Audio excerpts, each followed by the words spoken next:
और मैम का जो एक्सपीरियंस है वो बहुत अच्छा है। इससे पहले भी जो है 2 बैचेस हमारे कोर्स के यहाँ पे हुए हैं, और उनका भी एक्सपीरियंस बहुत अच्छा था। तो उसके अकॉर्डिंग जो है हमारे लिए जो एक्सपीरियंस है, जितना उन्होंने 13 साल में जितना भी एक्सपीरियंस किया है, उन सब चीजों का एक्सपीरियंस वो हमें आज हमारे साथ शेयर करेंगी। जितने भी मेंस्ट्रुअल डिसऑर्डर्स होते हैं उनके रिलेटेड आने वाले प्रॉब्लम, जो भी इसके बाद भी आपको कुछ है, वो निर्विकार आयुर्वेद हॉस्पिटल, ये पिंपरी चिंचवड का फर्स्ट कैशलेस हॉस्पिटल है। वहां पे इंश्योरेंस रिलेटेड फैसिलिटीज अवेलेबल है, सेंट्रल गवर्नमेंट रिलेटेड फैसिलिटीज भी यहाँ पे अवेलेबल है। उस हॉस्पिटल के मैम डायरेक्टर है, और उसके साथ साथ हॉस्पिटल जो है वो NABH एक्रेडिटेड है।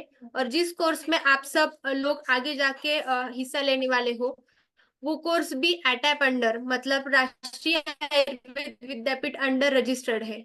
तो इसके बाद जो है वो मैम का इंट्रोडक्शन हम देखते हैं।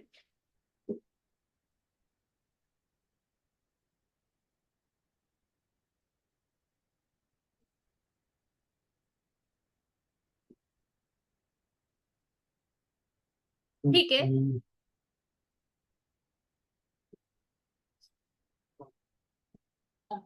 इसलिए लाइट गई तो पानी पीते हैं। अरे प्यास लग रही थी, बारिश हो रही तो प्यास लग डॉक्टर जाती सारिका है। नीलेश लोंढे एक प्रतिष्ठित आयुर्वेद विशेषज्ञ हैं, जिनके पास आयुर्वेद चिकित्सा और परिवार चिकित्सा में 13 वर्षों का व्यापक अनुभव है। वह पुणे शहर में निर्विकार आयुर्वेद हॉस्पिटल में कार्यरत हैं, ये बोल रहा था दिन बना के लेके आऊंगा। जो PCMC में पहला कैशलेस और NABH मान्यता प्राप्त आयुर्वेद हॉस्पिटल है। उन्होंने 2006 में नासिक यूनिवर्सिटी से BMS और 2010 में DY पाटिल कॉलेज पिंपरी से M प्राप्त की है। एक मिनट।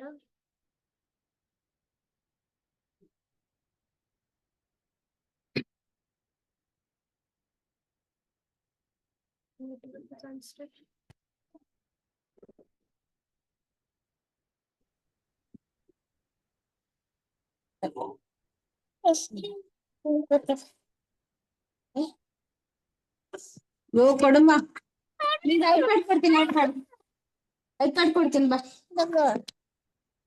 ಐಪ್ಯಾಡ್ ಕೊಡ್ತೀನಿ ಬಾ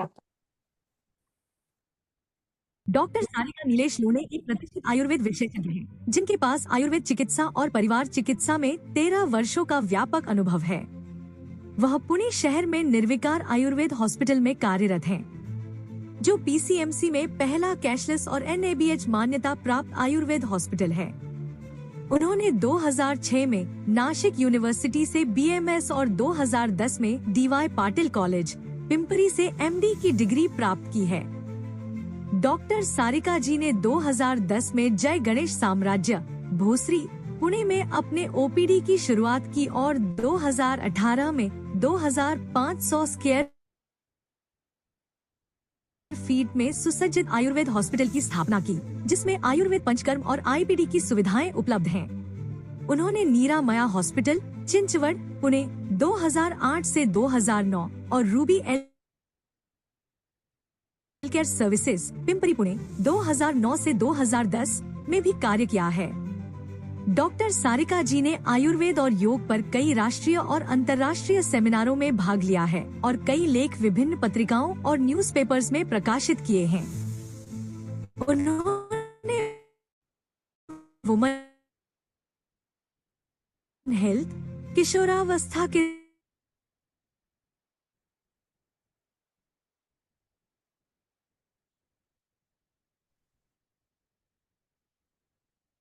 स्वास्थ्य और वुमन ऐसे विषयों पर जानकारी हासिल की है। इसके अतिरिक्त विकार आयुर्वेद हॉस्पिटल की निदेशक आयुर्माइंड हेल्थ केयर पंचकर्म की सहदेश हैं। 40 नंतरचे आरोग्य वयात येताना का जीने के लिए प्रेरित भी करते हैं। उन्होंने झेंडू फार्मा द्वारा 2019 में आयोजित वैद्यों के लिए बीजदोष्टी और आयुर्वेद पर व्याख्यान दिए और प्रिशा इनफर्टिलिटी द्वारा 2000 2023 में आयोजित डॉक्टरों के लिए आयुर्वेदिक एस्पेक्ट ऑफ इनफर्टिलिटी पर व्याख्यान दिए। डॉक्टर सारिका को सुषमा स्वराज पुरस्कार से सम्मानित किया गया है और उन्होंने infertility due to thin endometrium in Supraja souvenir 2023 फीट पर नेशनल कॉन्फ्रेंस में अपना रिसर्च प्रस्तुत किया है। उनकी क्लिनिक सुबह 10 बजे से 2 बजे तक और शाम 5 बजे से 9 बजे तक होता है। वह हमेशा अपने ओपीडी घंटों के दौरान जरूरतमंदों के लिए उपलब्ध। ऐसे जो है स्पीकर आज हमें मिले हैं, तो हम यहाँ पे हमारी स्पीकर जो है डॉक्टर सारिका मैम का वेलकम करते हैं। Ma'am, class is yours. Good evening, all of you. Yes, ma'am. Ma'am, please check the network because during the introduction part, voice was breaking. Okay. Ani ma'am, we'll continue the whole lecture in Hindi so Yes, that yes. everyone can understand. Yeah. Yes, yes. No issue.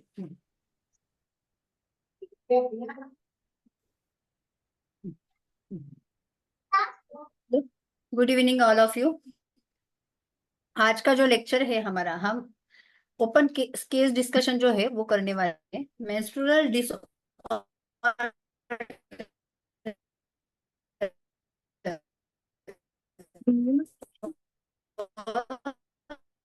Ma'am, the network is not आयुर्वेदिक stable, I perspective. think. Ma'am, next आवाज break हो रही है क्या? Yes, ma'am. Yes, ma'am. Wait wait.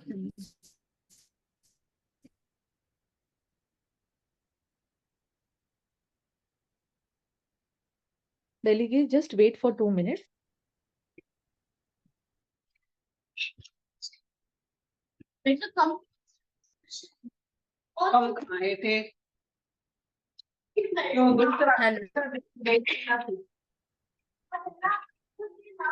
Hello. Yes, ma'am.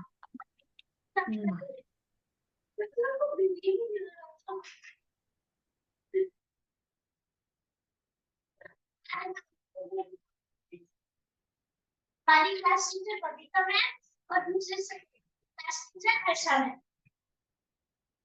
दूसरी तो उसका क्या उसका क्या?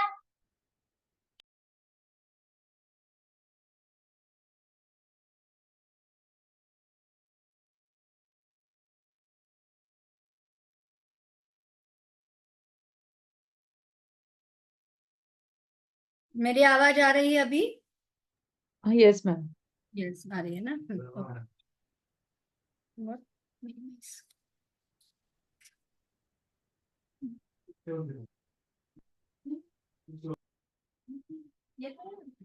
नहीं रे वेट।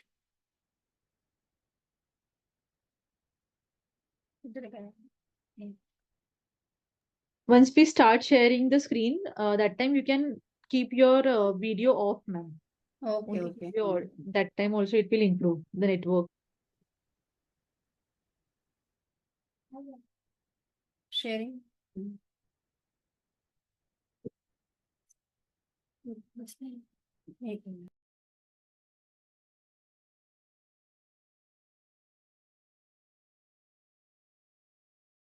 पुन्हा व्हिडिओ नाही येत ना? आहेत पुढं? नहीं नहीं। पुढं नाही येत ना?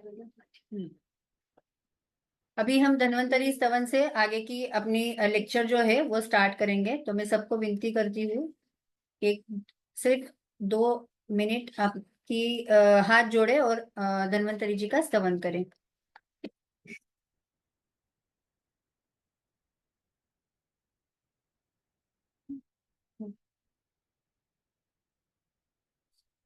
ॐ शङ्खं चक्रं जलौकान् दधदमृतघटन् नारदोर्भिश्चतुर्मिः सूक्ष्मस्वच्छातिहृद्या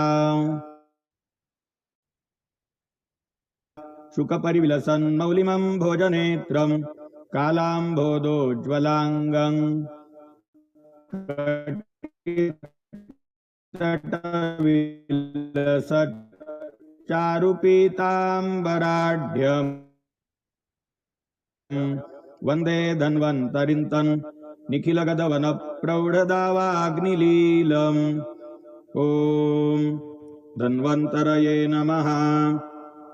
अमृतकलशहस्ताय सर्वभयविनाशाय सर्वरोगनिवारणाय त्रिलोकपथाय त्रिलोकनाथाय श्रीमहाविष्णुस्वरूप श्रीधन्वन्तरी स्वरूप श्री श्री श्री औषधचक्र मेरे गुरुजनों को नारायणाय प्रणाम। नमः। वैद्य Pawar sir, Vaidya Suryavanshi sir, Vaidya Jamadagni Om sir, Vaidya Dhopeshwarkar sir, Vaidya Awhad sir, Kulkarni sir, Dumre madam and Nilesh sir, ये सबको प्रणाम करते हुए आज का लेक्चर। मेरा इंट्रोडक्शन मुझे लगता है प्राजक्ता ने दिया है, फिर भी मैं बोलती हूँ कि मेरी गायनेक और इनफर्टिलिटी में लास्ट 13 साल से प्रैक्टिस है। मोर देन 8000 पेशेंट मैंने देखे हैं। मोर इंटरेस्ट मेरा इनफर्टिलिटी में है, क्योंकि आजकल हम देखते हैं कि जो पेशेंट हमारे ओपीडी पे आते हैं तो उनको basically N number of patient उसमें गायनेक रिलेटेड प्रॉब्लम ही लेके ज्यादा आते हैं। और अगर फीमेल डॉक्टर इसमें ज्यादा एक्टिव रहे तो बेसिकली वो अपने जो प्रॉब्लम्स होते हैं वो डेफिनेटली अच्छी तरीके से बोल सकते हैं। तो ये मेरा पहले से एक एम था कि एक प्रॉपर आयुर्वेदिक गायनेकोलॉजिस्ट होना है, और आगे मेरा ये है कि उसका मैं हॉस्पिटल प्रॉपर तरीके से बनाऊं। तो इसीलिए मैं आज 13 साल से इसमें प्रैक्टिस कर रही हूँ। ये हमारा हॉस्पिटल है, ये 15 बेडेड आयुर्वेदिक हॉस्पिटल है। यहाँ पे बेसिकली कैशलेस इसके बारे में देखते हैं। आजकल हम देखते हैं कि हमारी ओपीडी पे, जैसे मैंने बोला कि 10 में से 7-8 पेशेंट जो रहते हैं ये मेंस्ट्रुअल डिसऑर्डर रिलेटेड कंप्लेंट्स लेके ही हमारे पास आते हैं। बहुत बार ऐसे होता है कि आजकल की जो लाइफस्टाइल है, स्ट्रेस फैक्टर है, हार्मोनल इम्बैलेंस है, इसकी वजह से क्या हो रहा है कि आजकल जो फेजेस बताई है, मतलब प्यूबर्टी है, रिप्रोडक्टिव एज है, मेनोपॉजल स्टेज है, इसमें दिनचर्या होने की वजह से लोग प्रॉपर तरीके से वर्कआउट नहीं कर पाते, प्रॉपर तरीके से डाइट फॉलो नहीं कर पाते। लेकिन इसका परिणाम जो होता है उनके बायोलॉजिकल क्लॉक के ऊपर होता है। और बेसिकली इससे क्या होता है, तो मेंस्ट्रुअल हार्मोनल इम्बैलेंस जो होता है वो बढ़ता है। और पेशेंट हमारे पास जो आते हैं वो अलग अलग तरीके के सिम्टम्स लेके हमारे पास आते हैं। तो उसमें से मेंस्ट्रुअल डिसऑर्डर आज हम देखेंगे, आज हम 2 केस टेकिंग देखेंगे। उसमें एक डिस्फंक्शनल यूटेराइन ब्लीडिंग की केस देखेंगे और दूसरी एक पीसीओडी की केस देखेंगे। इसमें पेशेंट हमारे पास जब है तो उसके सिर्फ रिपोर्ट हमें ट्रीट नहीं करना है, ये पहली बात। क्योंकि बहुत बार ऐसे होता है, हम मॉडर्न प्रैक्टिस आज तक की हुई होती है, इसमें बेसिकली सिर्फ पेशेंट की रिपोर्ट्स को हम ट्रीट करना चाहते हैं, ना कि पेशेंट को। तो बेसिकली आयुर्वेदा ऐसा नहीं है। आयुर्वेदा में हमें पेशेंट को तो ट्रीट करना ही है, लेकिन उसकी जो बेसिक प्रॉब्लम्स है, रूट कॉज है, उसको पहले ट्रीट करना है, फिर उसके रिपोर्ट्स को ट्रीट करना है। क्योंकि बहुत बार पेशेंट आया, उसको कंप्लेंट्स क्या है उसके अकॉर्डिंग हमने मेडिसिन दी, उसको सिम्टोमेटिक रिलीफ मिला, ऐसा जो हमारे यहाँ पे चलता है तो वो नहीं होना चाहिए। प्रॉपर तरीके से उसका जो डायग्नोसिस है, वो रूट कॉज है, वो अच्छी तरीके से हमें निकालना चाहिए और उसके अकॉर्डिंग उसकी ट्रीटमेंट होनी चाहिए, तो ही हम उसको अच्छी तरीके से रिलीफ दे सकते हैं। बहुत बार ऐसे होता है कि स्टूडेंट जो है हमें कॉल करते हैं, पूछते हैं कि मैम इस तरीके से कंप्लेंट है, इसमें क्या करना है। लेकिन कंप्लेंट्स की जगह पे भी इम्पोर्टेंट होता है हिस्ट्री टेकिंग, केस टेकिंग। ये आप जितना अच्छी तरीके से लोगे उतना बेसिकली आपको उस पेशेंट के प्रॉपर जो निदान है वो आपको अच्छी तरीके से समझ में आएगा। निदान एक बार अच्छी तरीके से समझ में आ गया तो आप संप्राप्ति जो है वो अपने आप लगा सकते हो, और संप्राप्ति एक बार भंग हो गई तो चिकित्सा जो होती है वो बहुत आसान होती है। बहुत बार हमारे डॉक्टरों का कहना ये होता है कि उनको वो ट्रीटमेंट, वो डिसीज और उसके अकॉर्डिंग ट्रीटमेंट ऐसा उनको चाहिए होता है, और उसके अकॉर्डिंग ही उनकी बेसिकली सोच होती है। लेकिन आज के लेक्चर में हमें बेसिकली पर पेशेंट दुष्य देश बल काल अनल के अनुसार कस्टमाइज ट्रीटमेंट पेशेंट को कैसी देनी है, इसके बारे में हमें सोचना है। हमें हर एक disease basically N number of variations लेके हमारे पास आता है, लेकिन हमारी सोच जो है वो सोच अच्छी होनी चाहिए, वो सोच जो है वो अकॉर्डिंग टू आयुर्वेद होनी चाहिए। और हमारे दिमाग में बेसिकली जो पेशेंट का चिकित्सा लाइन ऑफ ट्रीटमेंट है, ये प्रॉपर तरीके से हमारे दिमाग में फिट होना चाहिए। और इसकी तरीके से आप जाते हो तो बेसिकली पेशेंट को आप अच्छी तरीके से रिजल्ट जो है वो दे सकते हो। तो अभी मेंस्ट्रुअल डिसऑर्डर में अलग अलग तरीके के, मतलब कुछ पेशेंट आते हैं तो वो मेंस्ट्रुअल प्री मेंस्ट्रुअल सिंड्रोम्स लेके आते हैं। मतलब प्यूबर्टी एज में आप देखते हो कि लड़कियां आती है, मूड स्विंग होना, जो उनमें डिस्मेनोरिया जैसे लक्षण होते हैं, एब्डोमिनल पेन होता है, हेवी ब्लीडिंग होता है, या ब्रेस्ट पेन ज्यादा होता है, या पोस्ट मेनोपॉजल कंडीशन में भी कुछ जो लेडीज आती है उनमें बेसिकली आप देखोगे तो हॉट फ्लैशेस आना, मैं पोस्ट मेनोपॉजल जो सिंड्रोम्स बताए हैं उसमें मूड स्विंग होना, ये सब सिम्टम्स लेके हमारे पास आते हैं। तो ये जो सिम्टम्स है इसके साथ हमें टैकल कैसे करना है, इसको हमें अकॉर्डिंग टू आयुर्वेद कैसे देखना है, इसके बारे में हमें आज सोचना है। तो पहले आगे जाते हैं आज की केस स्टडी। जैसे मैंने बोला डिसफंक्शनल यूटेराइन ब्लीडिंग, ये एक पेशेंट है मेरी। इस बेसिकली ये पेशेंट की एज थी 40 इयर्स, फीमेल थी। ये 10 इयर्स मैरिड फीमेल है। इसका ऑक्यूपेशन आप देखोगे तो ये पुलिस है और वो राइफल शूटर है। मतलब जो राइफल शूटर्स के जो मैचेस भी होते हैं वो भी वो खेलती थी। तो इसके लिए उसको जो ऑक्यूपेशन है तो उसको डेली वर्कआउट, उसका बहुत हेवी वर्कआउट रहता था पुलिस होने की वजह से। और राइफल शूटर होने की वजह से भी वो नेशनल लेवल, डिस्ट्रिक्ट लेवल ऐसे मैचेस भी उसने खेले हैं। तो उसके लिए उसका वर्कआउट जो होता है वो बहुत हेवी होता था। तो ये पेशेंट मेरे पास जब आई तो उसको एक दिन सुबह सुबह जल्दी उसने कॉल किया था कि मैडम मेरे को बहुत हेवी ब्लीडिंग हो रहा है, बहुत वीकनेस है, तो मैं 5-5 मिनट के लिए पैड बदल रही हूँ तो मुझे वो सहन ही नहीं हो रहा है, मेरा बीपी डाउन हो रहा है, मेरे को चक्कर आ रहा है, ऐसा उसका फोन आया था। तो मैंने उसको बोला कि आप तुरंत एक काम करो, एडमिट हॉस्पिटल में एडमिट होने को आ जा। तो वो मेरे पास एडमिट होने को आई थी। तो उसके बाद मैंने फिर उसकी प्रॉपर तरीके से हिस्ट्री ली। तो हिस्ट्री में बेसिकली उसका जो ये था, मील टाइम था वो के साथ मल प्रवृत्ति उसको 2 टाइम होती थी, लेकिन कॉन्स्टिपेशन जैसा फीलिंग उसको था। हिस्ट्री में फिशर की हिस्ट्री थी, ब्लीडिंग पाइल की हिस्ट्री थी। पेशेंट को मूत्र प्रवृत्ति जो थी वो दिन में 6 to 7 टाइम्स होती थी। रज प्रवृत्ति उसकी रेगुलर थी, 28 डेज का साइकिल था, 3 डेज ब्लीडिंग था। लेकिन इस टाइम उसका सिनेरियो जो था वो बेसिकली हेवी फ्लो लेके आई थी। और वो ब्लीडिंग उसको स्टार्ट हुआ था तो पहले बेसिकली उसको 15 डेज पीरियड स्टार्ट होते थे और फिर उनका ब्लीडिंग जो है वो स्टॉप हो जाता था। फिर उसको इंटरमिटेंट ब्लीडिंग होता था, स्पॉटिंग होता था, ऐसा उसको लास्ट 2 to 3 साइकिल चल रहा था। लेकिन उसके मेंसेस जो है वो लास्ट, अभी मेरे पास जब उसका फोन आया था तो उसके पहले उसके 1 मंथ उसके ब्लीडिंग चालू ही थी। तो मैंने बोला कि उसको एडमिट होने को, तो वो एडमिट हो गई। एडमिट होने के बाद उसको weakness, lower abdomen pain, calf muscle में पेन था, ड्राइनेस ऑफ माउथ था। मतलब पूरी जो रक्त क्षय की जो लक्षण थे वो उसमें दिखना शुरू हुआ था। तो उसकी मैंने एक सोनोग्राफी करवाई। तो सोनोग्राफी में बेसिकली उसको बल्कि सर्विक्स था, नेबोथियन सिस्ट थी, बाकी कुछ उसको ये नहीं था। एंडोमेट्रियल थिकनेस जो था उसका वो 14 mm था। डिसफंक्शनल यूटेराइन ब्लीडिंग जो होता है बेसिकली ये ऐसे ही होता है। इसमें आप देखोगे तो पेशेंट की जो साइकिल्स होती है, ये साइकिल्स में कभी स्पॉटिंग, कभी हेवी ब्लीडिंग, कभी स्पॉटिंग, कभी ब्लीडिंग, इस तरीके से वो शेड ऑफ होता है। 2 to 3 मंथ्स है डिसफंक्शनल ब्लीडिंग जो होता है वो पेशेंट को स्पॉटिंग ब्लीडिंग ऐसा होना शुरू हो जाता है।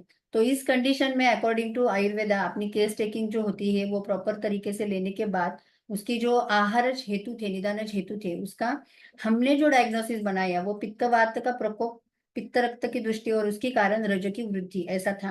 क्योंकि उसको जो वर्कआउट था वो डेली उसको सुबह 2 घंटे, शाम को 2 घंटे वर्कआउट करना पड़ता था। डेली उसको कर्ड खाती थी, बनाना और डेली उसके खाने में था। तो मतलब प्रोटीन डाइट ऐसा कंसिडर करके वो बनाना रोज मतलब खाती थी आफ्टर वर्कआउट। तो ये सब पित्त और रक्त की प्रकोप करने वाले उसके हेतु थे और उसकी वजह से पित्त और रक्त की दृष्टि थी। वात का जो प्रकोप है मतलब कॉन्स्टिपेशन जो उसको था उसकी वजह से उसकी अपान वायु की विकृति भी थी। रजो की वृद्धि होना ठीक है, लेकिन उसके साथ अगर अपान आ जाता है तो बेसिकली जो डिसफंक्शनल मतलब प्रोफ्यूज ब्लीडिंग स्टार्ट होना, डेज उसके बढ़ना, ये स्टार्ट हो जाता है। तो ये उसको बेसिकली सब रजो वृद्धि के लक्षण उसमें थे। तो बेसिकली हमने उसको प्रॉपर तरीके से काउंसलिंग किया। उसका जो 4 पैरामीटर्स हमारे होते हैं, मतलब डाइट, एक्सरसाइज, स्ट्रेस मैनेजमेंट और लाइन ऑफ ट्रीटमेंट, प्रॉपर तरीके से उसको बताया। पेशेंट एडमिट थी तो इसीलिए उसका सब जो लाइन ऑफ ट्रीटमेंट था वो हमारे तरीके से ही फॉलो हुआ। उसमें उसको मैंने बेसिकली उसकी जब वो एडमिट हुई थी उसके 4 दिन बाद ही उसकी मैच थी नेशनल लेवल की, तो उसको वो मैच खेलने के लिए जाना था। तो उसने मेरे को बोला कि मैडम मुझे कुछ भी करके 2 या 3 दिन में रिजल्ट चाहिए, क्योंकि मुझे यहाँ से मुझे नेशनल मैच खेलने के लिए जाना है। तो ये बेसिकली मैंने उसको बोला कि ठीक है हम देखेंगे कैसे होता है, क्योंकि बेसिकली ये सब डिपेंड होता है कि आपकी दोषों दुष्ट की वृद्धि कितनी है, उसके ऊपर ये सब डिसाइड होता है। तो हम अभी तो कुछ नहीं बता सकते कि ये कब कंट्रोल होगा, लेकिन हम हमारे तरफ से पूरा प्रयास करेंगे। ऐसा उसको इमरजेंसी में हमने एडमिट किया था। तो फर्स्ट फोकस उसका निदान परिवर्जन, उसको डाइट जो था वो पूरा पित्त शामक हॉस्पिटल डाइट मतलब हमने दिया था उसको। मूंग दाल की चावल के ऊपर ही रखा था, घी और मूंग दाल चावल 2 से 3 टाइम। सबसे इम्पोर्टेंट, जब रजोवृद्धि या डिसफंक्शनल यूटेराइन ब्लीडिंग या मेनोरेजिया ऐसा कुछ भी होता है, तो उस कंडीशन में पेशेंट जब आपके पास एक्यूट स्टेज में आता है, तो अपान की विकृति कंसीडर करके, बहुत बार ऐसे होता है कि हमारे डॉक्टर सोचते हैं कि उसको पित्त की वृद्धि हुई है, रजो की वृद्धि हुई है, तो उसको बेसिकली पित्त शामक औषध देना है। और पित्त शामक औषध देके उसको हम स्टॉप कर सकते हैं, रक्त स्तंभक दवा देके उसको स्टॉप कर सकते हैं। लेकिन ये बहुत बार ये जो रक्त स्तंभक या पित्त शामक दवा देना, इसका पेशेंट के ऊपर रिजल्ट नहीं आता है। क्योंकि मैं बहुत बार बोलती हूँ कि जब भी जैसे बाढ़ आती है, तो बाढ़ आने के बाद हम उसको रुका नहीं सकते, तो बाढ़ आने के पहले उसका प्रिवेंशन हमें करना होता है। तो वैसे ही रजो वृद्धि मतलब एक बार वो फ्लो आना स्टार्ट हो गया, एंडोमेट्रियल शेड ऑफ हो गया, तो हम उसको कंट्रोल नहीं ला सकते। तो जितना एंडोमेट्रियल है उतना वो शेड ऑफ होगा ही। तो हमें सबसे इम्पोर्टेंट है उसकी गति जो है, वो गति को कंट्रोल करना है, गति को रुकाना है। तो गति को रुकाना मतलब ये क्या होता है कि हमें अपान को कंट्रोल करना होता है। तो ये अपान को कंट्रोल कैसे करना है, तो इस कंडीशन में अगर आप बस्ती ट्रीटमेंट करते हो पेशेंट की, चंदन बला लाक्षादि का और जात्यादि तेल का ऑयल का मात्रा कि अगर आप पेशेंट को देते हो, और कंटिन्यूअसली 30 ml का सिर्फ मात्रा बस्ती कंटिन्यूअसली उसको हमने शुरू किया था। सुबह और शाम को ऐसे 2 टाइम हम उनको हॉस्पिटलाइज जब थी तब हम उसको दे रहे थे। और इससे उसका बेसिकली जो ब्लीडिंग है वो बहुत अच्छी तरीके से कम होने में हेल्प हो गई। उसके साथ हमने उसको नस्य की ट्रीटमेंट स्टार्ट की थी। यष्टि का घृत वो दिया था, उदर पिचू शतावरी घृत का उदर पिचू हमने उसको ऐड किया था। अभी ये वर्क कैसे करता है, बेसिकली आप देखोगे तो पहले तो निदान परिवर्जन मतलब जो उसका खाना पित्त रक्त कंट्रोल कर सके। उसके बाद जो जैसे मैंने बोला कि पित्त और वात हमें सबसे इम्पोर्टेंट जरूरी एक्शन करता है, इन्फ्लेमेशन और बर्निंग भी कम करता है। इसीलिए हमने वो चंदन वाला लाक्षादि का बस्ती उनको दिया था। जात्यादि तेल भी सेम वर्क करता है, व्रण रोपक भी करता है, तो अंदर की हीलिंग जो है वो प्रॉपर होने में हेल्प होती है। और आगे का जो एंडोमेट्रियल लाइनिंग है वो अच्छा बनने में भी इससे हेल्प होगी। तो पित्त और रक्त को कम करने के लिए जात्यादि तेल भी है, तो उसमें उसमें ऐड किया था। यष्टि घृत जो है ये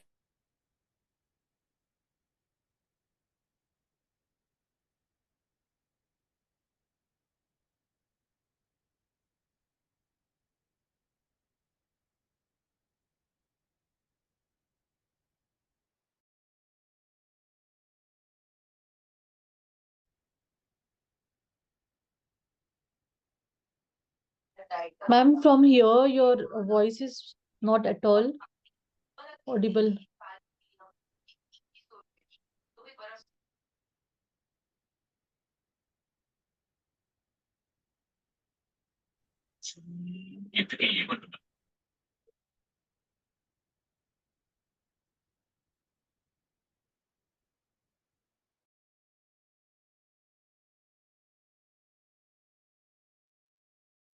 मैम आवाज नहीं आ रही।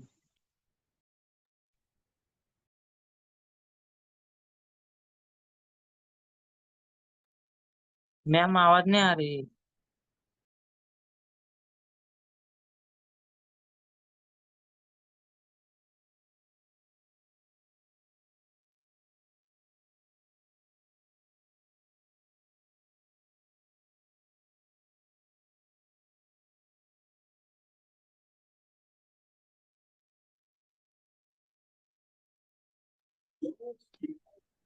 I have informed ma'am.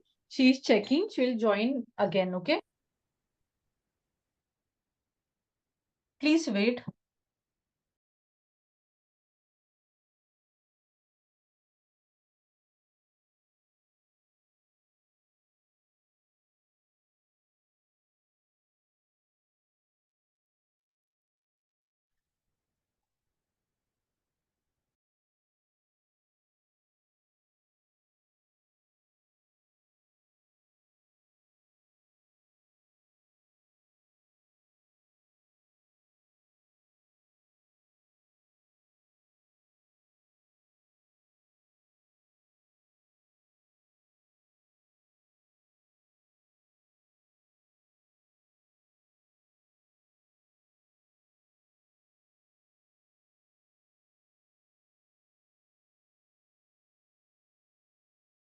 Sir मुझे होस्ट बनाना है क्या सर? ठीक है। Yes, ma'am. Just a minute.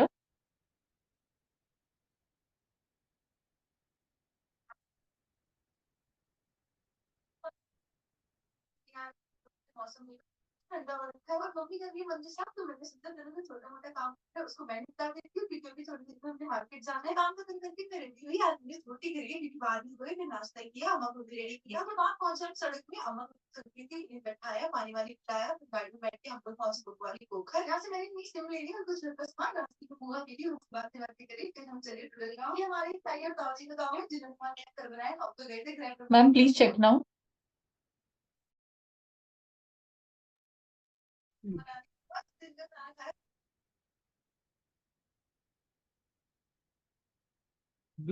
Button तो काय झालं?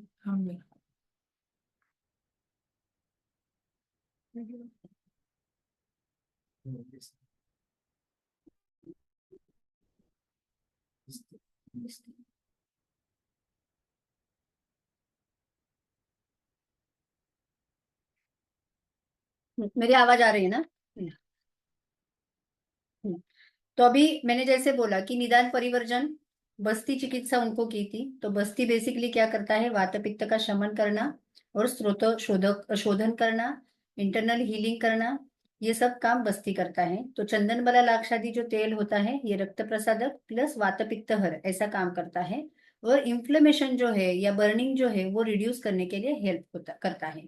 इसीलिए हम वो बेसिकली बस्ती के लिए यूज करते हैं। Instant pain, instant dysfunctional bleeding अगर आपको रुकाना है तो आप चंदन वाला तेल और जात्यादी तेल का अगर 15-15 ml का बस्ती मिला के, सॉरी 30-30 ml का मात्रा बस्ती मिला के 60 ml का मात्रा बस्ती अगर आप पेशेंट को देते हैं तो नेक्स्ट 2 to 3 डेज में उसका जो हेवी फ्लो होता है वो कंट्रोल आने में हेल्प होती है।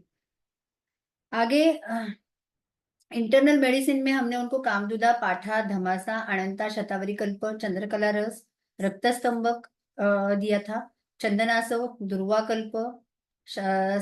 उनको थोड़ा वीकनेस था इसीलिए जो अपना ये आता है लाही आती है मतलब धान की लाहिया जो आती है उसका सिद्ध जल उनको दिया था और अनुलोमक बहावा मगज कोड़ और काला मुनक का ऐसा उनको हमने दिया था वो पित्त का निरहरण हो जाए इसीलिए। तो कामदुदा जो होती है बेसिकली कामदुदा आप देखोगे तो इसका जो कामदुदा, पाठा, धमासा ये जो होते हैं ये पित्त शामक, रक्त प्रसादक, योनि शुद्धिकर और स्त्री बल्य ऐसा काम करते हैं।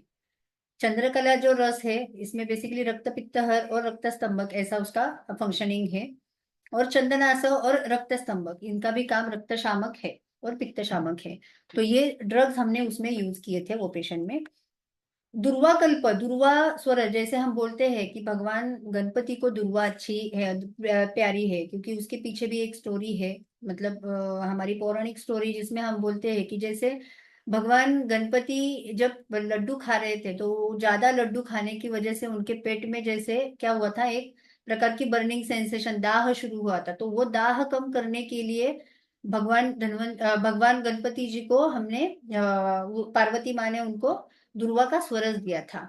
तो दुर्वा का स्वरज जो होता है वो बेसिकली क्या करता है, उरदाह या उदरदाह, ये जो होता है वो कम करने के लिए हेल्प करता है। तो इस तरीके से जैसे शतावरी कल्प बनाते हैं वैसे ही हमने बनाया हुआ ये दुर्वा कल्प है, वो हमने पेशेंट को उसमें दिया था, और इसके भी बहुत अच्छे रिजल्ट डिस्फंक्शनल यूटेराइन ब्लीडिंग में देखने को मिलते हैं। साली सिद्ध लाया, जैसे मैंने बोला था कि वो बेसिकली थोड़ा सा स्ट्रेंथ देता है, जो धातु क्षय हुआ है उसको हेल्प करने, उसका पोषण करने के लिए वो अच्छा काम करती है। और बहावा मगज और काला मनोका, ये जो होता है वो लैक्सेटिव करके उनको दिया था। पित्त निस्सारक रसायन और योनि शुद्धि करेगा, इस तरीके से सोच के उनको वो दिया था। पेशेंट बेसिकली, जैसे वो पेशेंट बोली थी कि उनको बेसिकली नेशनल खेलने के लिए जाना है, तो हमने 3 दिन में ही बेसिकली उसका पूरा ब्लीडिंग जो है वो रुक गया। 3 डेज के बाद उसको बेसिकली हमने डिस्चार्ज दे गया। सिर्फ डिस्चार्ज के टाइम थोड़ा सा स्पॉटिंग हो रहा था, लेकिन वो भी बेसिकली उसका बाद में 2 दिन में कम हो गया। वो उसके साथ वो नेशनल मैच खेली राइफल शूटर के, और उसको गोल्ड मेडल उस टाइम मिल गया। बाद में वो पूरा रूट कॉज जाने के लिए मैंने उसको वमन एडवाइस किया था। तो मैंने आफ्टर ब्लीडिंग उसका स्टॉप होने के बाद और उसका वो मैच होने के बाद फिर से वो मेरे पास आई, फिर हमने उसका वमन पंचकर्म किया। वमन पंचकर्म के लिए बेसिकली तिक्तक भृत उसको शोधना स्नेह पानार्थ दिया था, उसमें चंदन बला लाक्षादी तेल का उसको स्नेहन दिया था। तिक्तक घृत प्रभुत मात्रा, मतलब वर्धमान मात्रा में 40, 80, 120, 160, 200 ml इस तरीके से वो दिया था। और उसके साथ स्नेहन जो है वो चंदन वाला लाक्षादी तेल से, और स्वेदन दशमूलादि नाड़ी स्वेद दिया था, सॉरी पेटी स्वेद दिया था। और मदन फल, वचा, पिपली, यष्टि, सेंधो और शहद के साथ उनको वमन पंचकर्म दिया था। आफ्टर वमन फिर उसकी जो साइकिल है वो टोटली रेगुलर हो गई, उसके पीरियड जो है वो रेगुलर हो गए। बाद में उसको सिर्फ बायोलॉजिकल क्लॉक जो है वो पूरा समझाया था, और उसके अकॉर्डिंग अभी भी उसकी साइकिल जो है वो अभी भी रेगुलर अभी आ रही है। इस तरीके से उसको मैंने इंस्टेंट जो रिलीफ होता है, मतलब इमरजेंसी मेडिसिन लेके भी कभी कभी फायदा नहीं होता, तो अपनी आयुर्वेद ट्रीटमेंट लेके हम पेशेंट को बेसिकली इंस्टेंट रिलीफ दे सकते हैं। सिर्फ हमें क्या करना है, उसके पीछे क्या सोच रखनी है, ये इम्पोर्टेंट होता है, और ये हमें सोचना होता है। उसके अपान के ऊपर काम किया तो उसका बेसिकली जो गति है वो हम कंट्रोल में ला सके, और वो कंट्रोल में होने के बाद फिर हम उसको पित्त शामक, रक्त स्तंभक ऐसी दवा देने के बाद उसका ब्लीडिंग जो है वो हम स्टॉप कर सके। नेक्स्ट केस जो है वो पीसीओडी की केस है।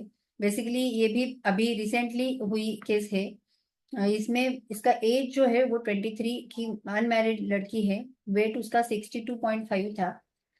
एमबीए करती थी, जॉब बैंक में करती थी। जॉब प्रोफाइल जो था उसका वो सिटिंग जॉब था, एसी में काम करना है, ज्यादा बात करना, कंप्यूटर स्क्रीन का ज्यादा टाइम है, ज्यादा देखना स्क्रीन टाइम। डिश उसको खाने में पनीर और स्वीट डिश वो ज्यादा पसंद थी। हम्म, तो उसके बाद बेसिकली उसको फास्टिंग जो है वो बेसिकली ट्वाइस अ मंथ उसका फास्टिंग था, और फूड जो बाहर का होना, और साबुदाना, वेफर्स, पोटैटो, ऐसा उसका खाना जो था वो चालू ही था। उसकी मेनार की 8th स्टैंडर्ड से लास्ट। वेदिका कौन है आपका? ये म्यूट कर। हाँ, तो लास्ट 5 years उसके साइकिल जो है वो इरेगुलर हुई थी। एवरी 2 to 3 months वो विड्रॉ टैबलेट्स लेती थी, फिर उसके पीरियड आते थे। ऐसा वो हमेशा, मतलब 5 साल से वो ऐसा ही करती थी कि 2-3 महीने राह देखनी है, अगर 2-3 महीने में पीरियड नहीं आते हैं तो फिर उसको क्या करना है, विड्रॉ टैबलेट्स लेनी है और पीरियड लाना है। फिर उसके 2-3 महीने निकल जाते थे, फिर वो विड्रॉ टैबलेट लेती थी। ऐसा वो 5 साल से कर रही थी। ब्लीडिंग उसको विड्रॉ टैबलेट्स लेने के बाद भी ब्लीडिंग उसको 3 डेज था, लेकिन मिनिमम उसको थोड़ा सा बैक और रेडिश कलर का ब्लीडिंग होता था। पेशेंट जब मेरे पास आई थी तो उसको गैसेस था, कॉन्स्टिपेशन थे, एसिडिटी थी, ब्रीदिंग में डिफिकल्टी थी, मतलब सांस लेने में उसको तकलीफ होती थी। जब भी वो स्टेप्स चढ़ती थी तो उसको बेसिकली थोड़ा सा डिस्कम्फर्ट फील होता था। तो उसकी सोनोग्राफी की तो सोनोग्राफी में बेसिकली पीसीओडी था ही, और उसके साथ ईटी जो थी उसकी वो 5 mm थी। बहुत बार हम सोनोग्राफी का जो फाइंडिंग देखते हैं उसमें हमें देखना है कि बेसिकली उनकी जो ओवरीज की साइज है वो कैसी है, और उसके अकॉर्डिंग एंडोमेट्रियल थिकनेस कितना है। अगर आप एंडोमेट्रियल थिकनेस देखते हो तो उसके अकॉर्डिंग आप ट्रीटमेंट पेशेंट की करते हो। मतलब एंडोमेट्रियल थिकनेस देख के आपको पता चलता है कि इसमें रज की वर्धन करना है या रज को प्रवर्तन करना है। क्योंकि हम क्या करते हैं कि पीसीओडी है, इसका मतलब उसका रज का प्रवर्तन करना है, तो ब्लाइंडली रज प्रवर्तन वटी यूज करते हैं। लेकिन यहाँ पे रज प्रवर्तन वटी यूज करके फायदा नहीं है, क्योंकि वो पेशेंट 62 उसका वेट था, ओबेस थी, थोड़ा सा मतलब छवि छवि थी, लेकिन उसको हम यहाँ पे आप देखोगे तो ईटी ही 5 mm है, तो वो क्या प्रवर्तन करोगे। तो ईटी अगर आपकी endometrial thickness more than 10 mm है तो उसको आप रज प्रवर्तन करो। लेकिन यहाँ पे रज की वहां पे रज ही नहीं बन रहा है, रज की निर्मित ही नहीं है। तो हमें फोकस जो करना है वो रज की निर्मित के ऊपर फोकस करना है। अगर रज का प्रवर्तन आप करोगे तो आप उसको रिजल्ट नहीं दे सकोगे। फिर आप उसको कितना भी मेडिसिन दो तो वो बेसिकली काम नहीं करेगा। तो इसीलिए हमें क्या करना है कि रज की वृद्धि करने के ऊपर काम करना पड़ता है। ये एक पीसीओडी का बेसिक हमें ध्यान में रखना होता है। तो इसकी इसकी जो संप्राप्ति थी तो अग्नि दृष्टि और धात्वाग्नि मांद्य, आम की उत्पत्ति, धात्वाग्नि मांद्य होना और आम ज्यादा कंसिडर करके मैंने उसकी ट्रीटमेंट जो है वो स्टार्ट की थी। मतलब तो उसको वही से मेरे पेशेंट को जब भी मैं एक्सप्लेन करती हूँ तो सबसे इम्पोर्टेंट होता है आहार, व्यायाम, औषध और पंचकर्म। ये 4 स्टेप्स उनको काउंसलिंग में बताए जाते हैं। तो वो काउंसलिंग करते टाइम बेसिकली आहार किस तरीके से वो ले रही है, उसकी प्रॉपर केस टेकिंग कैसी हुई कि नहीं, वो क्या खा रही है, सुबह कितने बजे उठ रही है, ये सब जो चीजें होती है ये बहुत इंपॉर्टेंट होती है। क्योंकि पीसीओडी हो या हार्मोनल इम्बैलेंस वाला कौन सा भी आजार हो, इसमें सबसे इम्पोर्टेंट बात होती है कि आपकी लाइफस्टाइल कैसी है। मतलब सुबह कितने बजे उठते हैं, शाम को आप कितना भी मेडिसिन से उसको करेक्ट करो, लेकिन जब तक आप उनका बायोलॉजिकल क्लॉक ट्रीट नहीं करते तब तक आप उनको अच्छे परमानेंट रिजल्ट जो है वो नहीं दे सकते। इसीलिए मैंने उसको बायोलॉजिकल क्लॉक का प्रॉपर करेक्शन बताया, किस टाइम खाना है किस टाइम नहीं खाना है, इसके बारे में सब उसको एक्सप्लेन किया। वो क्या गलत कर रही थी, कितने बजे, मतलब उसका जो पूरा केस टेकिंग देखने के बाद और उसमें क्या क्या चेंजेस करने हैं इसके बारे में। फिर उसको एक्सरसाइज, जैसे कि बहुत बार ऐसे होता है कि पीसीओडी में पेशेंट बोलते हैं कि रैंडमली वर्कआउट करते हैं, लेकिन वर्कआउट करते टाइम भी हमें उनको कस्टमाइज वर्कआउट देना है कि उनको काम किस जगह पे करना है, कौन से ऑर्गन के ऊपर हमें ज्यादा फोकस करना है, और उसके अकॉर्डिंग अगर आप उनको वर्कआउट देते हैं तो वो ज्यादा वर्क करेगा। बहुत बार फैटी पेशेंट होते हैं और वो उनको पीसीओडी है तो उनको चलना ही उनका काम रहता है, मतलब वो सिर्फ चलते रहते हैं। लेकिन जब चलते हैं ज्यादा तो उससे वात की वृद्धि ज्यादा होती है, और जितना वात की वृद्धि ज्यादा होगी उतना उनका स्थौल्य और बढ़ता है। मतलब वो बोल रहे लास्ट 6 मंथ 1 ईयर से हम सिर्फ चलते चल चल जा रहे हैं, मतलब 45 मिनट्स, दो दो 7 10 10 किलोमीटर हम चलते हैं, लेकिन हमारा वेट कुछ कम नहीं होता। तो एग्जैक्टली हमें यही बताना है कि हर एक पेशेंट की उसके डिसीज वाइज उनको वर्कआउट होना चाहिए। क्योंकि डिसीज वाइज वर्कआउट करते हो तो वो वर्कआउट बेसिकली अच्छा वो टू द पॉइंट वो डिसीज के लिए काम करेगा। तो इसीलिए पीसीओडी की जब पेशेंट आपके पास आते हैं तो उनको एब्डोमिनल वर्कआउट बोलो। जितना एब्डोमिनल वर्कआउट उनका बढ़ेगा, जितना इंचेस लॉस होगा, उतने उनको रिजल्ट जो होते हैं वो जल्दी मिलते हैं। उतनी उनकी बेसिकली यूटेराइन एक्टिविटी जो होती है, यूटेराइन फ्लेक्सिबिलिटी जो होती है वो बढ़ने में हेल्प होती है। और उसके अकॉर्डिंग आप उनको एक्सरसाइज बोल दो, तो उसमें योगासना है, जुम्बा वाले जो वर्कआउट्स आते हैं वो है, कुछ भी बोलो लेकिन उनको एब्डोमिनल वाले वर्कआउट बोलो। उससे उनको बेसिकली 45 मिनट्स वो वर्कआउट करना है। तो इससे पीसीओडी में हम बहुत अच्छे रिजल्ट दे सकते हैं। स्ट्रेस मैनेजमेंट, बहुत बार ऐसे होता है कि यंग एज में पीसीओडी अभी बहुत ज्यादा देखने को मिलता है, मतलब 10th स्टैंडर्ड में गए, 12th स्टैंडर्ड में गए, या कुछ एग्जाम है तो बेसिकली उनको पीसीओडी उस टाइम स्टार्ट होता है, ज्यादा सिटिंग होना और उसके साथ स्ट्रेस होना, ये दोनों भी होते हैं। तो उस कंडीशन में हमें पेशेंट को स्ट्रेस रिलीव के जो भी पॉइंट्स होते हैं वो बताने पड़ते हैं कि स्ट्रेस को रिलीव कैसे करना है, और फिर उनकी नेक्स्ट लाइन ऑफ ट्रीटमेंट देनी पड़ती है। इस पेशेंट में मैंने बेसिकली स्टार्ट एलोस कंपाउंड, राइजोसिन और गंधर्व हरितकी से की थी। एलोस कंपाउंड राइजोसिन जो होते हैं ये बेसिकली ओवेरियन फंक्शन बढ़ाने के लिए हेल्प करते हैं। इसमें बेसिकली उनका ये माइल्ड परगेटिव भी है, और वात और कफ का जो एक्यूमुलेशन हुआ है उसको भी रिड्यूस करने के लिए हेल्प करते हैं। रेजोसिन भी एक टैबलेट है, वो बेसिकली हार्मोनल को जो इम्बैलेंस हुआ है उसको रेगुलेट करने के लिए काम करती है, और आमा को और अपान वायु को वो आम को रिड्यूस करती है और अपान वायु को बैलेंस करने में हेल्प करती है, इसीलिए एक अच्छा काम करती है। और वातानुलोमक, हमेशा एक बात ध्यान रखनी है, पीसीओडी या मेंस्ट्रुअल रिलेटेड कौन से भी प्रॉब्लम में सबसे इम्पोर्टेंट होता है माइल्ड, उनको कुछ तो भी अनुलोमक आपको देना ही है।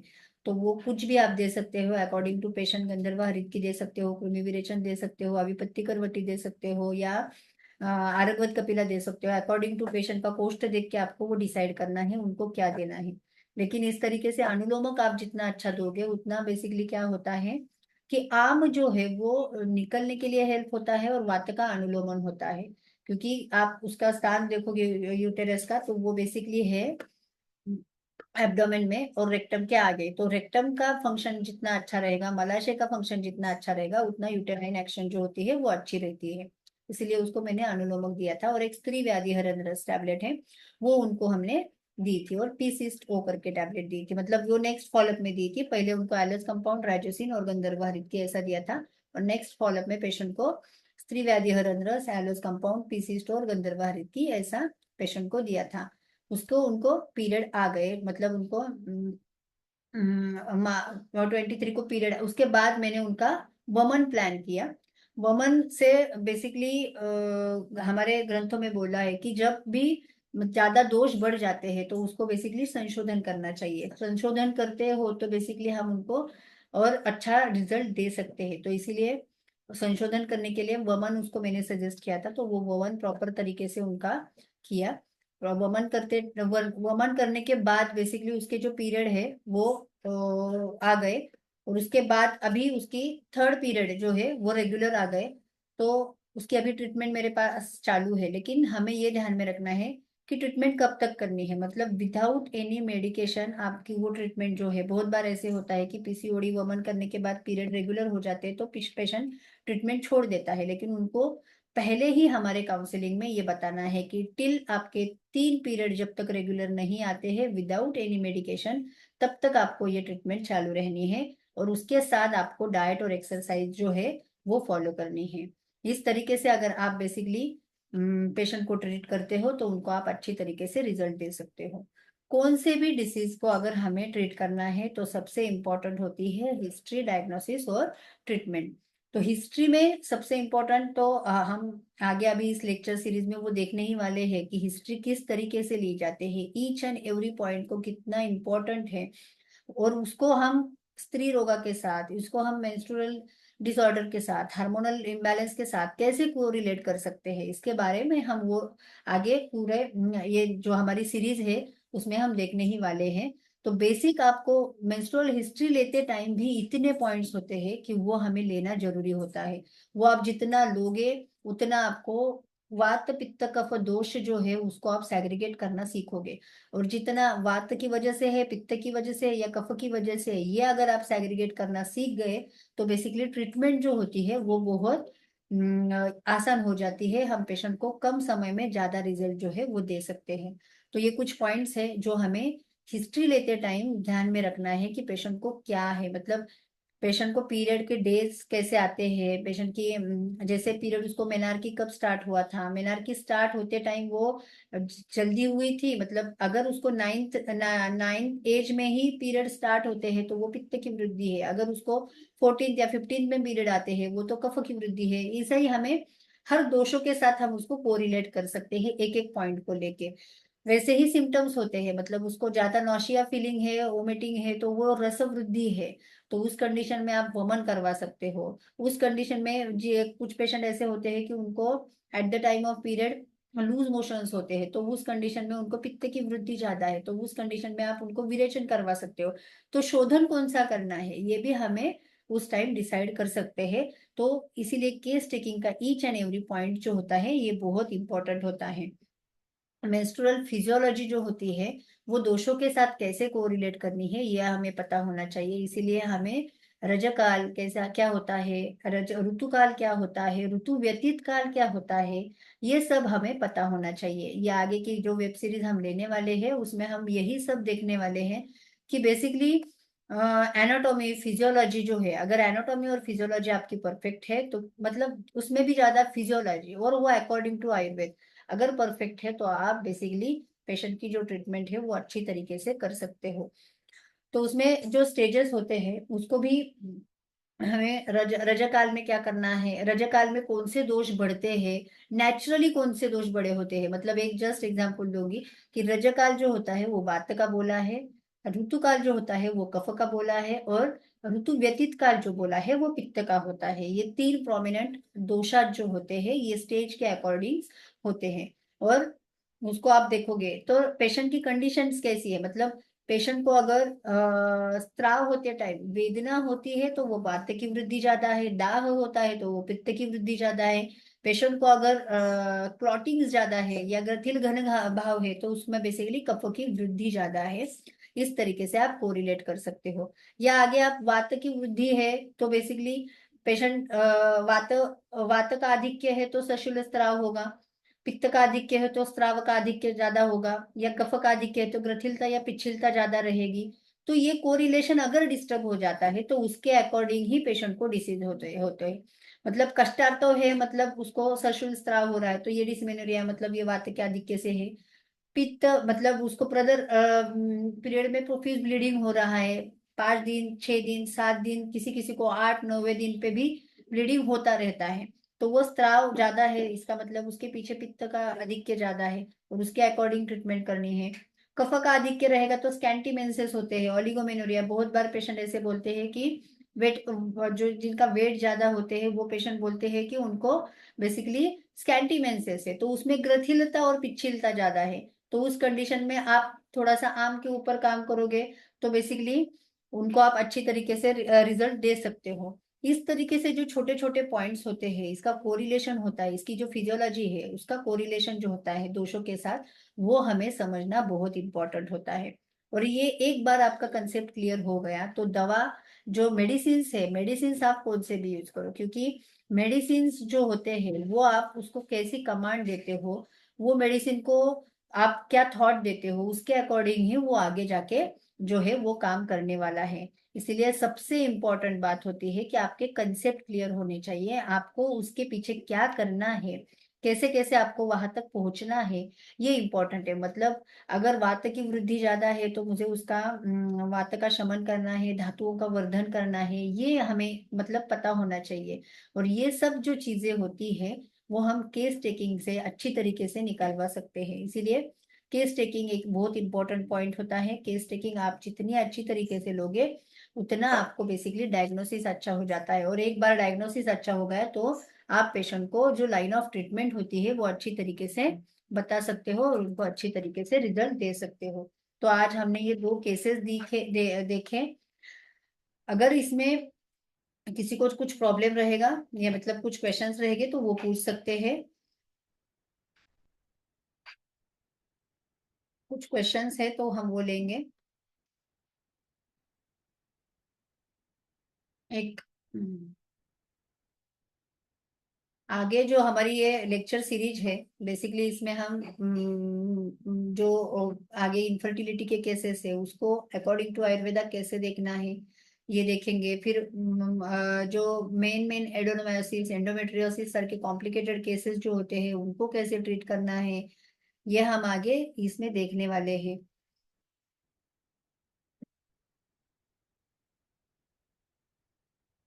कुछ क्वेश्चन है वो लेंगे। जिस पीसीओडी में पेशेंट की ईटी कम हो, यूज कैसे ट्रीट करें, लाइक अराउंड। हाँ, अभी इसमें बेसिकली अगर उनका ईटी कम है तो आपको सबसे इम्पोर्टेंट बात है कि उनमें वो ईटी बढ़ाना, मतलब रजक की जो वृद्धि है वो हमें करनी है। रजक की वृद्धि करनी है तो सबसे इम्पोर्टेंट बात होती है कि उसमें आपको क्या करना है, रजक की वृद्धि जो है वो बढ़ाने के लिए आपको उनको, हमें सबसे इम्पोर्टेंट रसप्राय आहार जो है वो देना है। अगर रसप्राय द्रवप्राय आहार अगर आप पेशेंट को देते हो तो बेसिकली रस से ही रक्त की वृद्धि होगी। तो हमें पेशेंट का अग्नि पहले देखना है। अग्नि अगर अच्छा रहेगा पेशेंट का तो उसके बाद आपको बेसिकली अग्नि अच्छा करके, अग्नि का वर्धन करके फिर पेशेंट को रस द्रवप्राय आहार के ऊपर लाना है। दवा में देना रहेगा तो कामदुदा है, सारिवा मंजिष्टावटी है, गंधर्व हरित की है, ऐसे आप पेशेंट को दे सकते हो। उसके बहुत अच्छे रिजल्ट्स उसमें हमें मिलते हैं।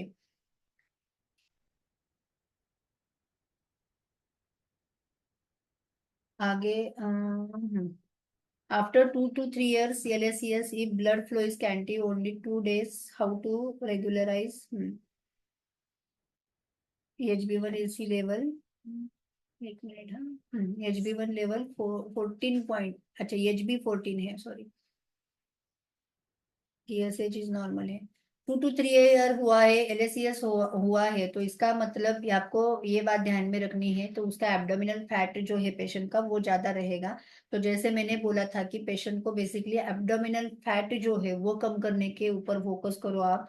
उनको बेसिकली पीरियड के मतलब जो रजस वाला परिचर्या बताई है वो आपको उनको फॉलो करने को बोलनी है।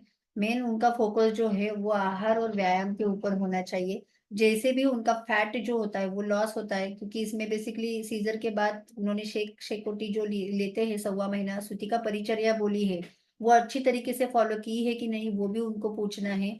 वो अगर अच्छी तरीके से फॉलो की है तो ठीक है, नहीं की होगी तो वो उनको फिर से मतलब सूतिका जिरका रिष्ट वादशमूला रिष्ट ऐसा देके उनको वो प्रॉपर तरीके से हमें रेगुलराइज करने को बोलना है। और उसके साथ डाइट और एक्सरसाइज का उनको शेड्यूल देना है। एब्डोमिनल फैट लॉस होना चाहिए, इंचेस लॉस होना चाहिए। अगर वो अच्छा होता है और उसके साथ अपन रसद्रव प्राय आहार डाइट के साथ देते हैं तो बेसिकली इसमें स्कैंटी मेंसेस जो होते हैं वो अच्छा फ्लो आने में हेल्प होती है।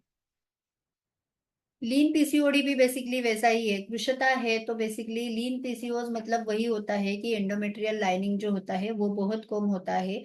ईटी बढ़ाने के लिए सबसे इंपॉर्टेंट एक सूत्र हमारा आता है कि सूक्ष्म केश प्रतिकाशा, मतलब उसमें हमें बीज रक्त वह शिरा जो सूक्ष्म केश मतलब एंड आर्टरीज जो होती है वो एंड आर्टरीज अच्छी तरीके से हो जाए, इसके ऊपर हमें पहले फोकस करना होता है।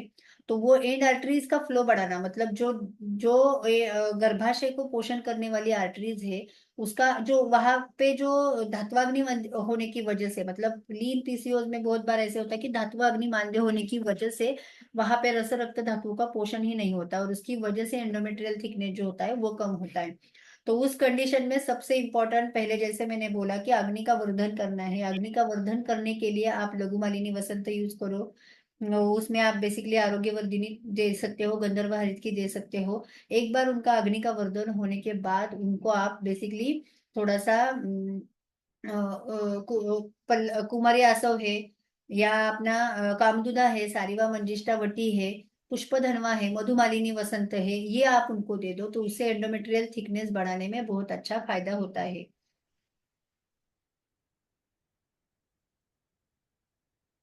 हेवी ब्लीडिंग क्यों होती है? हेवी ब्लीडिंग बेसिकली जैसे मैंने बोला कि एंडोमेट्रियल हाइपरप्लेसिया रहेगा तो भी हेवी ब्लीडिंग होगी। पित्त और रक्त की दृष्टि से ये ज्यादा होती है। मतलब जैसे भी पीरियड खत्म होते हैं तो नेक्स्ट पीरियड आने तक एंडोमेट्रियल की लाइनिंग ये डे टू डे बनती है।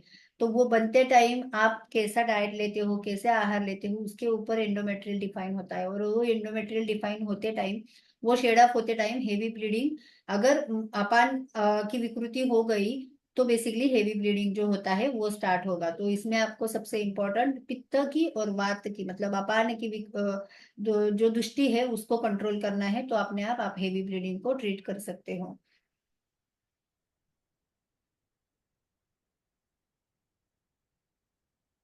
How to correlate PCOD with modern, basically आप देखोगे तो आप पीसीओडी के जो पेशेंट आते हैं तो वो बेसिकली आप देखोगे तो अलग अलग तरीके से सिम्टम्स लेके आते हैं। तो उसमें से पीरियड इरेगुलरिटी एक रहता है, दूसरे स्किन प्रॉब्लम्स रहते हैं अकॉर्डिंग टू मॉडर्न, तीसरा होता है कि वेट गेन होना, चौथा होता है कि हिर्सुटिज्म है या हेयर फॉल है, पांचवा होता है मूड स्विंग है। ये सब उनके सिम्टम्स होते हैं, और लास्ट में आता है कि हार्मोनल इम्बैलेंस है। अगर आप आपके अकॉर्डिंग टू आयुर्वेद देखोगे तो बेसिकली हमने जो सप्त धातु बोले हैं, मतलब रस, रक्त, मांस, मेद, अस्थि, मज्जा और शुक्र, ये सप्त धातु बोले हैं कि इनमें इनके जो उपधातु है इनकी इन्वॉल्वमेंट बेसिकली पीसीओडी में होती है। मतलब रस की दृष्टि है तो बेसिकली जो रस का उपधातु है रज, वो डिस्टर्ब होगा। रक्त की दृष्टि है तो बेसिकली रक्त की वजह से ब्लड के जो प्रॉब्लम्स होते हैं, मतलब ब्लड प्यूरिफिकेशन वाले पिंपल्स आना, जो तिल, कालक, नेत्र, व्यंग जो बोले हैं वो डिफाइन होगा। मांस और मेद की दृष्टि है तो बेसिकली उसमें आपको स्थौल्य, मेदोवृद्धि, ये सब लक्षण दिखेंगे। आगे जाके अस्थि मतलब हिरसुटिज्म, केश की वृद्धि जो बोली है, अतिलोम वृद्धि वो होती है। आगे जाके मज्जा मतलब मूड स्विंग होना, प्रीति, स्नेह, प्रेम, ये सब क्या होते हैं, डिस्टर्ब हो जाते हैं। और नेक्स्ट जो आता है शुक्र या हार्मोनल इम्बैलेंस। इस तरीके से सप्त धातु को आप आयुर्वेद के हिसाब से पीसीओडी के जो सिम्टम्स होते हैं अकॉर्डिंग टू मॉडर्न, वो हम अकॉर्डिंग टू आयुर्वेदा सप्त धातु के साथ बहुत अच्छी तरीके से कोरिलेट कर सकते हैं। और उसके अकॉर्डिंग पेशेंट को हमें कहाँ तक पेशेंट स्टक हुआ है उसके अकॉर्डिंग आप रसपाचक, रक्तपाचक, मांसपाचक ऐसे भी देते हो तो भी हम पेशेंट को अच्छी तरीके से रिजल्ट जो है उसमें दे सकते हैं। पांचभौतिक के अकॉर्डिंग मैं नहीं बता सकती, पांचभौतिक ट्रीटमेंट मैं नहीं करती हूँ।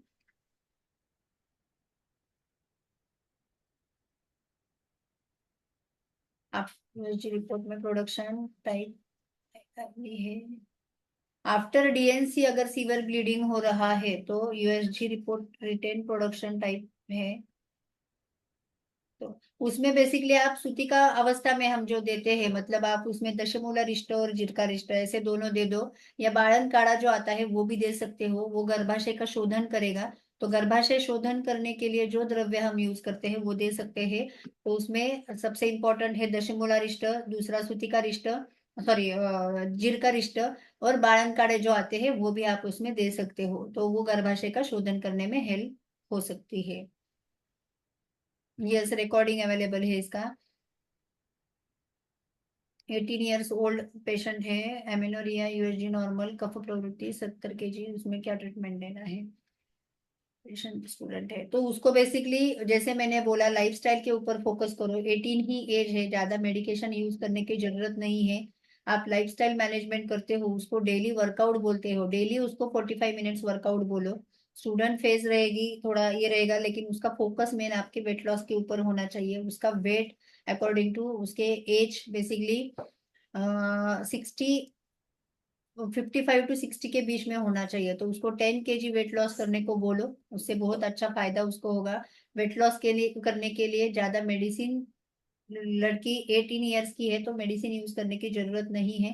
सिर्फ आप उसमें थोड़ा सा पाचक, थोड़े दिन मतलब रसपाचक और लघु मालिनी वसंत और गंधर्व हरित की ऐसा दे दो। और उसके साथ साइमल्टेनियसली उसको डाइट और एक्सरसाइज, डाइट में सबसे इम्पोर्टेंट होता है उसको प्रॉपर तरीके से मील जो है वो 3 ही टाइम जाना चाहिए। सुबह का मॉर्निंग ब्रेकफास्ट टोटली बंद करना है, उस जगह पे उसको डायरेक्टली मील दे दो। और दोपहर में अगर उसको भूख लगती है तो हल्का खाने को बोलो, और रात का खाना जल्दी खाने को बोलो। इतना करते हैं तो भी बहुत अच्छा फायदा होता है। यूटेराइन टीबी में लाइन ऑफ ट्रीटमेंट, उसको तो बेसिकली जैसे पहले यूटेराइन टीबी में आपको सबसे इम्पोर्टेंट बात होती है कि आपको जो एकेटी ट्रीटमेंट होती है वो लेनी पड़ती है। और उसके बाद जो यूटेराइन टीबी है, मतलब आपको वो प्रतिलोम क्षय से जो क्षय हुआ है धातुओं का, उसको ही ट्रीट करना है। तो हमें क्या करना है, तो वो क्षय कहाँ तक गया है, पेशेंट को कंप्लेंट्स कितनी है, तो इसीलिए सबसे इम्पोर्टेंट होता है केस टेकिंग। पेशेंट को ये टीबी की मतलब उसको एडिशंस है, उसको ट्यूबल ब्लॉक्स है, हाइड्रोसाइल्फिंग्स हुआ है वो टीबी की वजह से, कहाँ कौन से स्टेज तक गई है, उसके ऊपर हमें वो डिसाइड करना है। अगर बल अच्छा रहेगा तो आप उसमें विरेचन पंचकर्म करवा सकते हो। एडिशंस रहेंगे तो उसको लोकली आप लीच थेरेपी कर सकते हो। लेप थेरेपी का बहुत अच्छा काम होता है, रसायन का लेप अपन लोकल जगह पे लगाते हो तो भी बहुत अच्छा फायदा होता है। लेकिन पेशेंट को कंप्लेंट्स क्या है उसके अकॉर्डिंग आपको वो डिसाइड करना है। तो इसलिए हिस्ट्री टेकिंग बहुत इंपॉर्टेंट होती है।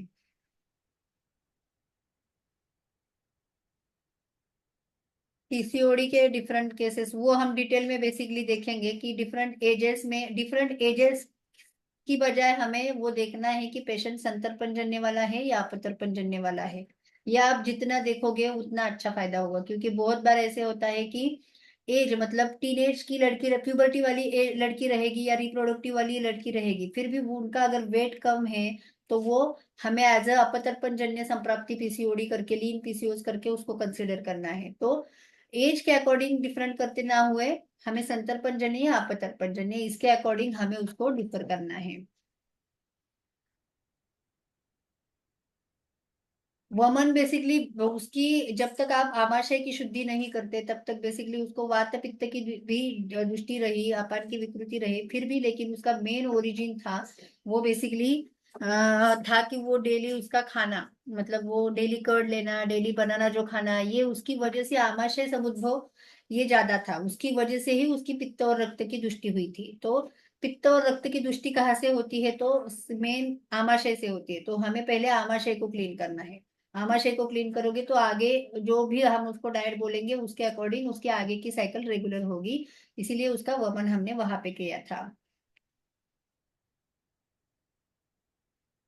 नाउअडेज कैंटीमेंसेस with normal weight, normal age भी है ऐसा दिखता है, तो इसका विचार कैसे करें। उस पेशेंट में आप सिर्फ पेशेंट को वर्कआउट बोलो, क्योंकि इस पेशेंट में वेट उसका नॉर्मल है, उसका एज भी नॉर्मल है, लेकिन एक होता है बहुत बार कि यूटेराइन जो फ्लेक्सिबिलिटी होती है वो नहीं होती, क्योंकि ये पेशेंट जो होते हैं ऐसे स्कैंटीमेंसेस है। तो आपको एक ही बात ध्यान में रखनी है, हमें एंडोमेट्रियल ब्लड फ्लो बढ़ाना है। तो एंडोमेट्रियल ब्लड फ्लो कैसे बढ़ाएगा, हम हार्ट का ब्लड फ्लो कैसे बनाते हैं, अगर पेशेंट वॉकिंग ज्यादा करता है तो हार्ट का पंपिंग बढ़ता है, हार्ट का पंपिंग बढ़ेगा तो अपने आप फंक्शनिंग अच्छा होता है, वैसे ही यूटेराइन का पंपिंग बढ़ना चाहिए। तो यूटेराइन का पंपिंग बढ़ाना है तो आप उसको सिर्फ बेसिकली लोकल वर्कआउट करने को बोलो और लोकल वहां पे स्नेहन करने को बोलो, उससे बेसिकली उसका एंडोमेट्रियल फ्लो जो है वो बढ़ने में हेल्प होगी। और उसको बेसिकली द्रव प्राय आहार मतलब बहुत बार ऐसे होता है पेशेंट सूखी रूखी सब्जी खाएगा सुबह और चपाती के साथ खाता है, लेकिन उसको बोलना है कि जो भी खाना खा रहे हैं वो जितना वो लिक्विड करके खाएंगे उतना उनके रस धातु का पोषण अच्छा हो जाता है। रस का पोषण हुआ तो अपने आप रक्त का पोषण होगा, और रक्त का पोषण होता है तो अपने आप एंडोमेट्रियल लाइनिंग जो होती है वो अच्छी बनती है। तो रस रक्त के ऊपर हमें फोकस करना है। यस रिकॉर्डिंग है, लीन पीसीओएस का बताया मैंने। ओवरी साइज नॉर्मल से स्मॉल हो तो कैसे ट्रीट करें, उसको बेसिकली नॉर्मल से स्मॉल है तो पेशेंट का एज देखो कितना है, उसको बेसिकली वात की वृद्धि कंसिडर करके वात शामक सब चिकित्सा करनी पड़ती है। इस कंडीशन में आप पेशेंट को अवगाह दे दो, सीड्स बात जो होता है वो दे दो, बस्ती ट्रीटमेंट करो, उसका बहुत अच्छा फायदा पेशेंट को होता है।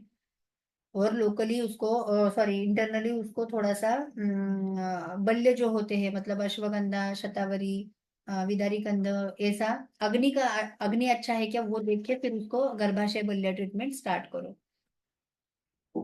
हीवी ब्लीडिंग में क्या करना है वो बताया मैंने।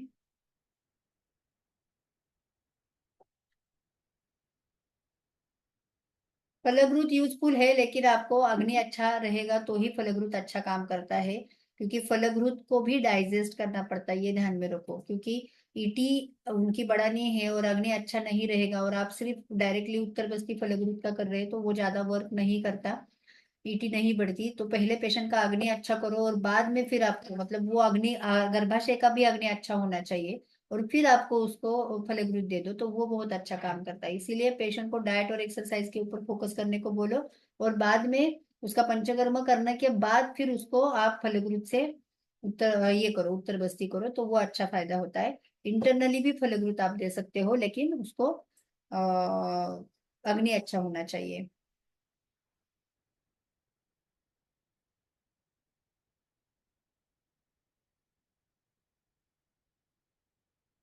बैकेक कुशानुक चूर्ण बेसिकली व्हाइट डिस्चार्ज में ज्यादा यूज करते हैं।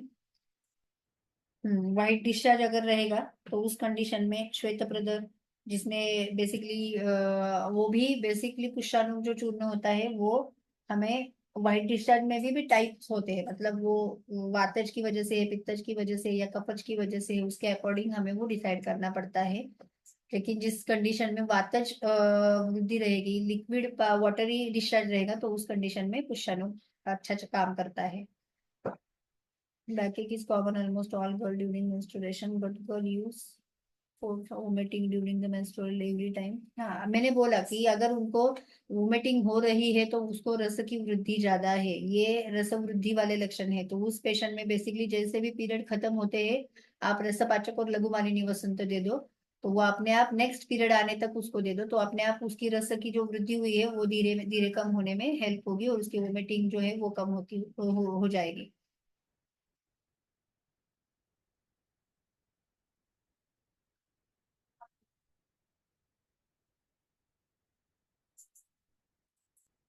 ऑलिगोमेनोरिया मेंसे ये हम आगे सब लेक्चर में देखने वाले हैं। मेंस्ट्रुअल रिलेटेड जो भी डिसऑर्डर्स है उसके बारे में हम डिटेल्स में आगे देखेंगे।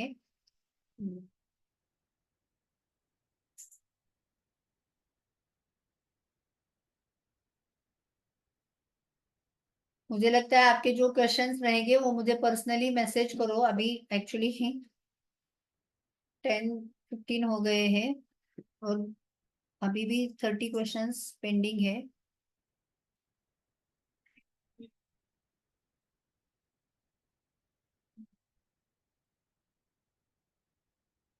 ओबेसिटी, ओबेसिटी के लिए सबसे इम्पोर्टेंट, जैसे मैंने बोला कि आपको पेशेंट को सबसे इम्पोर्टेंट होता है कि पेशेंट को लगता है कि सिर्फ मेडिसिन खाने से हमारा वेट लॉस होगा, तो ये पहले उनको बोलना है मेडिसिन खाने से कुछ नहीं होता। पहले उनको लाइफस्टाइल मैनेजमेंट करने को बोलो, प्रॉपर उनका जो सिटिंग जॉब रहेगा, उनका शेड्यूल कैसा है वो देखो, उनको कस्टमाइज प्रॉपर तरीके से प्लान दे दो, खाने में उनको 2 ही टाइम प्रॉपर तरीके से खाना दे दो, और वो करने के बाद फिर पेशेंट को एक्सरसाइज के ऊपर, मतलब 45 मिनट्स वर्कआउट उनका डेली होना चाहिए, ये सब करते हो और फिर उनको बेसिकली मेडिसिन दोगे तो वो हेल्प होगा। मेडिसिन और पंचकर्मा आप आगे करते हो तो, या सिर्फ आप बेसिक उनको वेट लॉस के लिए मेडिसिन दोगे तो उसके रिजल्ट्स नहीं मिलते हैं। तो पंचकर्मा प्रॉपर हमेशा सब डिसीज में, मतलब ये जो भी डिसीज है उसमें डाइट एक्सरसाइज ये सब जो लक्षण होते हैं, उसमें हमें डाइट एक्सरसाइज मेडिसिन और पंचकर्मा ये चारों पैरामीटर्स जो है इसके अकॉर्डिंग ही हमें उनको सोचना है, ये ध्यान में रखो। बाकी जो क्वेश्चंस रहेंगे वो मुझे ग्रुप पे डाल दो। आगे हम आगे मिलने ही वाले हैं। अभी हर वीक आपका हमारा ये जो फ्री सेशन है ये होने वाला है, उसमें आप आपके क्वेश्चन जो है वो हमें पूछ सकते हैं। जिसके भी क्वेश्चंस के मैंने आंसर्स नहीं दिए वो मुझे व्हाट्सएप पे चैट करो, मैं उनको आंसर कर दूंगी।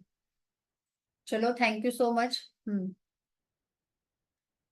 मैं आपको मैम का नंबर शेयर करती हूँ, 1 मिनट। हाँ, ज्वाइन कैसे करना है इसके बारे में मैं आपको एक नंबर शेयर करती हूँ, तो उस नंबर पे आपको कांटेक्ट करना है। Yes.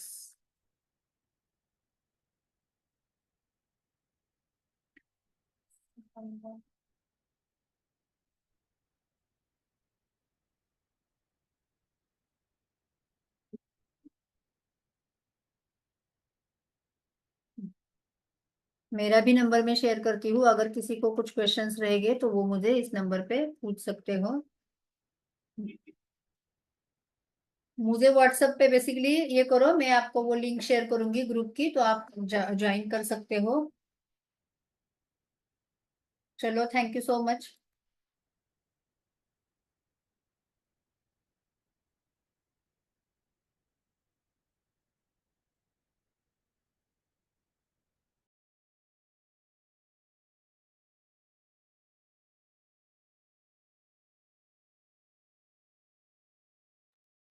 Thank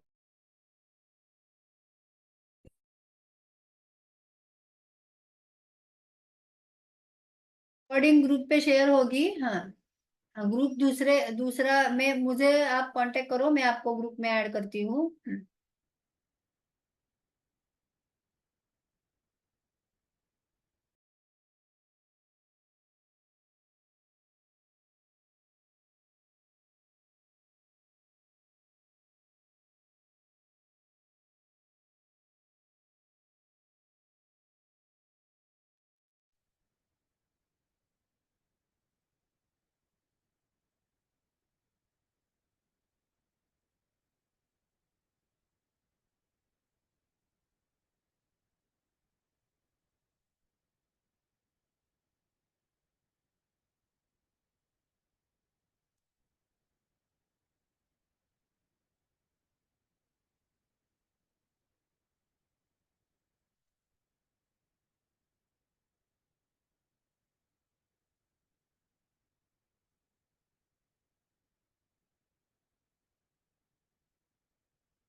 If you want to connect with the WhatsApp group, another WhatsApp group, my number is being displayed in the chat box. You can message me. I'll share the WhatsApp group.